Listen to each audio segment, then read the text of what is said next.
One of my favorite things about movies is when I watch a movie that I literally have zero expectations for, and in some cases, I'm not even anticipating watching it, I'm not interested in it, but they end up being awesome, and I end up really enjoying the movie.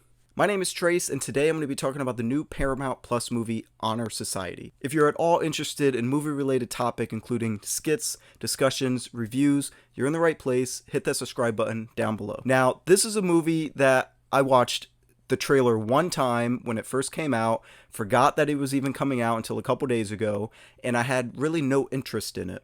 Honor's sole focus is getting into Harvard. Willing to do whatever it takes, Honor conducts a plan to take down her top 3 competitors, until things take a turn when she unexpectedly falls for her biggest competitor.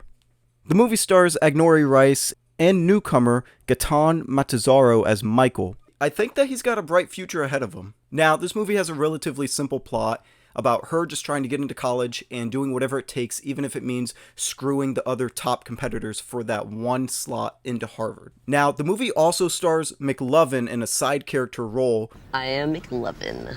Where I'll get into my negatives with the movie in just a second, where really it's just one main negative, and it focuses solely on him. But to stick with the positives, there is fourth wall breaking, which is always fun, and the comedy in this movie was actually pretty smart and clever, and it gives you something to care about.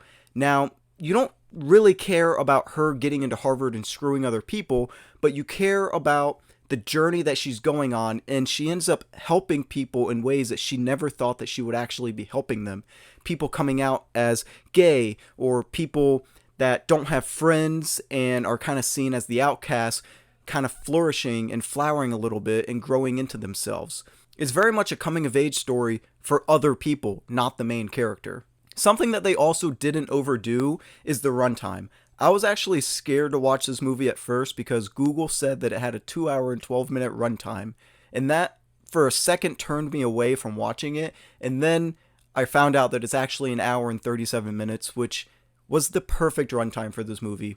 There was no laugh out loud moments that made me pause the screen, but there was a lot of jokes in here that made me chuckle and think back on them afterwards. Now, my biggest gripe with this movie is actually 2 things. One is the McLovin character. I am McLovin.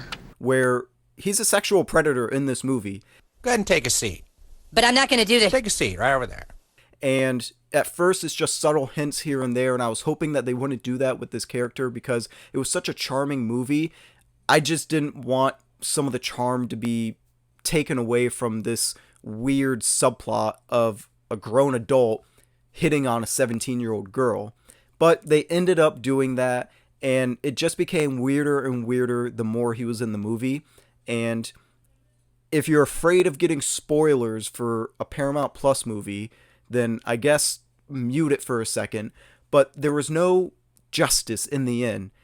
He still preyed on her as a 17-year-old girl, and no action was really done. She recorded their conversation, but there was no scene in the movie where she takes it to the principal, she takes it to a police officer, and shows the recording. So I wish that there was a little more justice for this weird, creepy character that McLovin played, because that was the biggest eye roller to me in this movie. Is I was just waiting for the scene to come where we see him being taken away and being caught being a predator, and it just never happened. Another thing is just how the movie wraps up. It kind of just happens.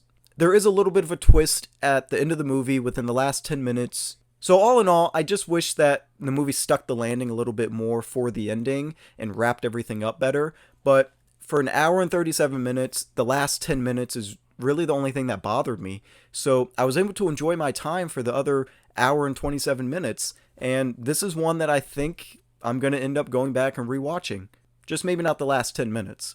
But listen, if you had any doubt about this movie, I'm telling you, sit down, watch this movie. It's not going to be the top 10 of the year, but it is a very charming movie, and I think this is going to fly under a lot of people's radars. Star Wars